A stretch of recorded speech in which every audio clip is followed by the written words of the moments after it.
In a quiet neighborhood of Paris, inside a building marked by a yellow flag, the two men who had failed at the Eiffel Tower stood before a short man with a flat nose, a prominent belly, and narrow eyes. The short man was visibly trembling with rage. "Do we pay you for failure? How could you fail to eliminate a single girl?" One of the men hesitated before answering. "Eliminating the girl would have been easy, but the devil accompanying her." The short man's senses sharpened instantly.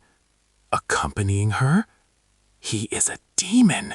He moves with superhuman speed, has a lethal grip, and astonishing reflexes. He shoved her out of the line of fire without even looking at us." The short man's eyes narrowed into a malicious smile. "So, he recognized the sound of a weapon being chambered before it was even raised. Such a feat is only possible for a master professional. Cut off my arm if this man isn't a high-level intelligence officer." He pointed a finger at them. "Did you get a name?" "Yes, Victor informed us that he is staying in suite number 4, the same hotel as the girl. He is registered as Adam Smith, an American businessman." The short man began rubbing his pen thoughtfully. "Adam Smith. That won't be his real name, of course." He turned back to the men with cold finality. "Forget the girl for now. Tell Marcus to take care of this man. Dr. Sterling must leave France as soon as possible. Anyone who stands in our way must be destroyed." Back at the Plaza Hotel, Sarah was sitting in her room when she heard 3 consecutive knocks. She hurried to the door, recognizing the signal. Adam entered and sat in a nearby chair, his expression unreadable. "Did anyone knock before I arrived?" Adam asked. Sarah shook her head. He leaned forward and said, "I have a task for you." Sarah felt a surge of pride, believing Adam finally trusted her enough for a field assignment. She listened intently as he continued. "In the wing next to mine, there is a young Frenchman staying with his grandfather. The old man is so weak he cannot leave the suite, yet he is stubborn and refuses to go to the hospital. They are wealthy enough to stay here at the plaza indefinitely. I want you to gather every scrap of information you can on them." Adam paused for effect. "I have reason to believe they played a role in Dr. Sterling's disappearance." Sarah raised her eyebrows. "A sick old man and his grandson? How could they kidnap a man like Sterling?" "That is exactly what I need you to find out," Adam said seriously. Sarah stood and gave a sharp salute. "Yes, sir." "Report to me the moment you find anything," Adam said as he left the room. The moment the door clicked shut, a sly smile played on Adam's lips. He knew this would keep Sarah safely confined to the hotel, allowing him to work alone as he preferred. He had chosen the old man and his grandson as a decoy simply because they had been checked in since before Sterling's arrival. The mission was a total fabrication. In his own room, Adam took out James Sterling's photograph. He studied the scientist's gray hair, round face, and narrow eyes, engraving the features into his memory. Before he could return the photo to his back, a knock sounded at the door.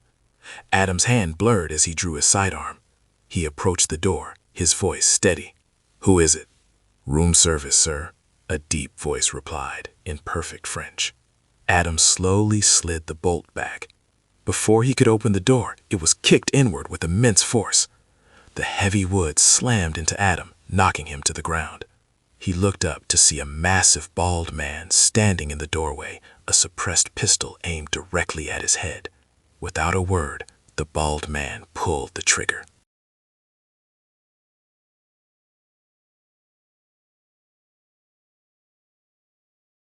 Adam leaped aside with a deft movement, dodging the bullet that slammed into the floor.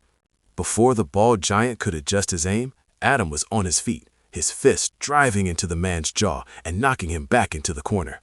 The assassin snarled, baring stained teeth, and lunged like a jackal. Adam met the charge with a powerful kick to the face. The man staggered, but his eyes flashed with animal rage as he roared like a bull, spinning around to reclaim his dropped weapon. Adam's gun skittered across the floor during the initial blast, leaving him to fight with bare hands.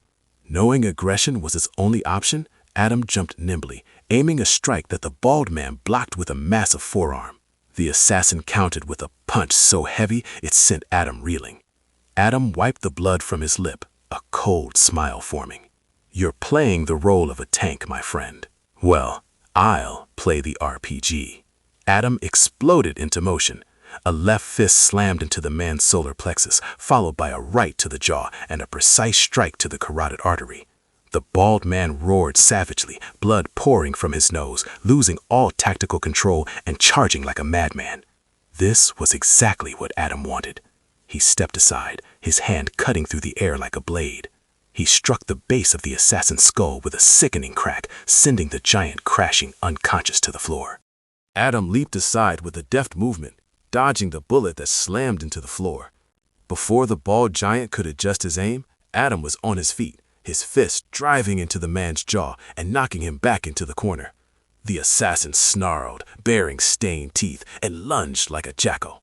Adam met the charge with a powerful kick to the face.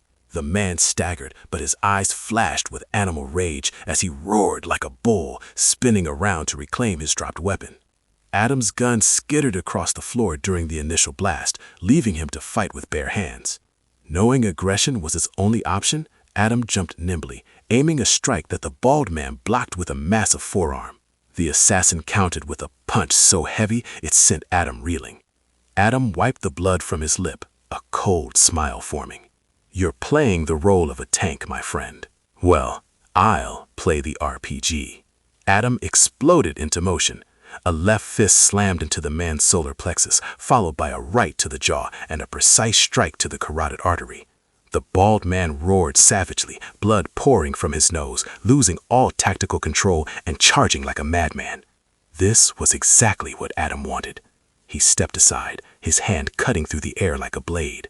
He struck the base of the assassin's skull with a sickening crack, sending the giant crashing unconscious to the floor. Adam came back to his room, frustration tightening his jaw. At the threshold, he stopped. The bald man was still bound, but a small dark hole marked the center of his forehead. The bullet meant for Adam had been a cleanup shot, silencing the witness. Adam shook his head at the ruthless precision of his adversaries. He walked to the bedside phone and dialed the front desk. "Connect me to the police. I want to report a murder."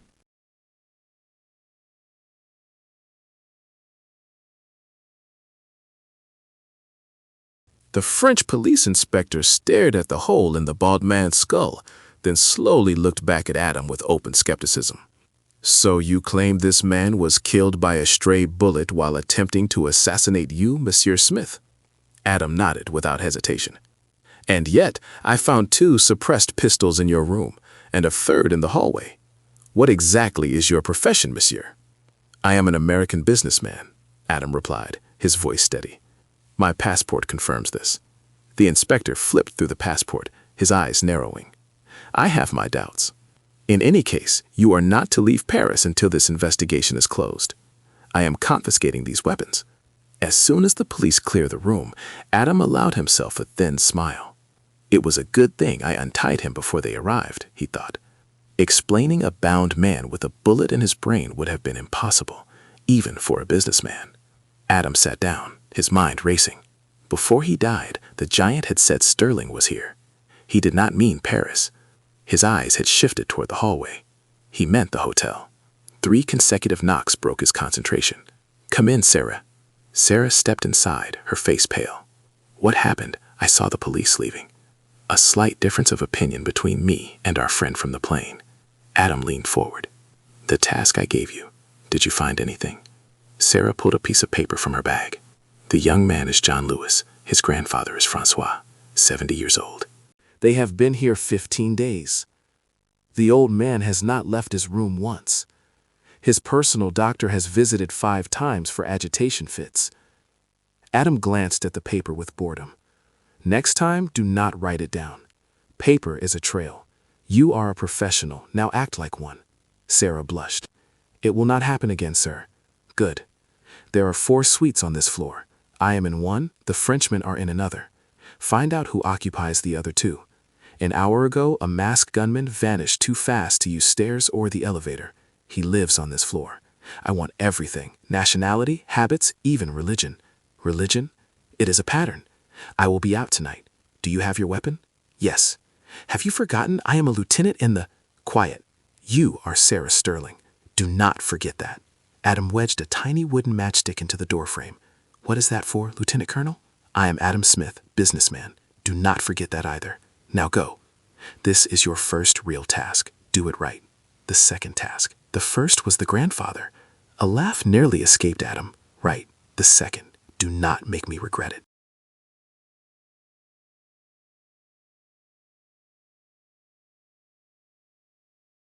Across the city, inside a building marked by a yellow flag, the short man stood facing a pale young operative with a flat nose. The air was thick with tension. This is unacceptable. First, you fail to eliminate the girl. Then you get Marcus killed by a stray bullet while failing to hit the American. Do you want me fired? The young man stammered. That officer is a devil, sir. No one expected him to defeat a man of Marcus's size. I do not care about expectations. The short man slammed his fist onto the desk. Our country does not accept excuses. In this business, failure is a death sentence. If that man is who I think he is, he will not stop until he finds Sterling. We move the scientists tonight. Inside the enemy headquarters, the short man suddenly burst into a cold laugh. You say he drives a Porsche. Does he own it, or is it a rental? He rented it, sir. The short man's teeth showed in a slow, malicious grin. Then he does not know the vehicle's nuances well enough. Since he likes Porsches so much, we will turn that car into his grave. He laughed aloud, and his subordinate joined him as the room filled with darkness. Don't forget to like the video and subscribe to get all the new episodes.